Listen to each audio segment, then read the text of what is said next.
ఒక ఇద్దరు స్నేహితులు ఒక నగరానికి వెళ్ళి ఒక బిజినెస్ స్టార్ట్ చేస్తారు.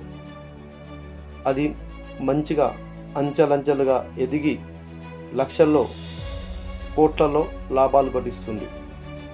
కొద్ది రోజుల తర్వాత ఇద్దరు వాటాలు పంచుకొని వేరువేరు అవుదామనే ఉద్దేశం వాళ్ళకు వస్తుంది. అంతలోనే ఒక స్నేహితుడి దుర్బుద్ధితో ఈ బిజినెస్ను 2 భాగాలు చేస్తే ఉన్న డబ్బు ఉన్న ధనం 2 వాటాలుగా విడిపోయి నాకు సగమే వస్తుందన్న దుర్బుద్ధితో వెంటనే ఆ ఫ్రెండుని అన్నంలో విషం పెట్టి చంపేస్తాడు. కొద్ది రోజుల తర్వాత అతను అంచెలంచెగా ఎదిగి చాలా డబ్బులు వేలలో కోట్లలో సంపాదిస్తాడు. ఒక అందమైన భార్యను చూసి పెళ్లి చేసుకుంటాడు.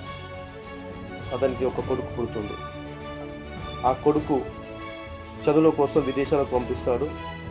అక్కడ ఏం జరుగుతుందంటే అతనికి విచిత్రమైన వ్యాధి ఒకటి వస్తుంది.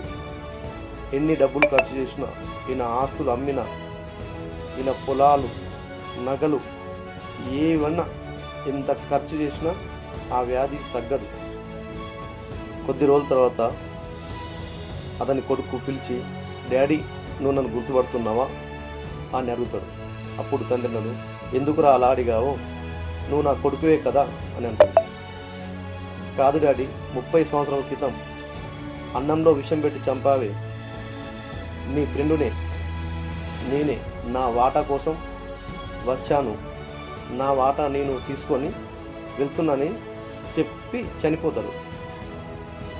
ఇందులో నీతి ఏంటంటే ఒకరి హక్కుల్ని మనం కాదని వాళ్ళని హింసించి చంపి వాళ్ళ వాటాలు వాళ్ళ ధనాన్ని మనం అనుభవిస్తే ఎన్నో జన్మలు కాదు, వచ్చే జన్మలు కాదు, ఈ జన్మలోనే మన కళ్ళ ఎదుటే మనకు బాధ పెడుతూ వడ్డీతో సహా కనుమరుగైపోతుంది.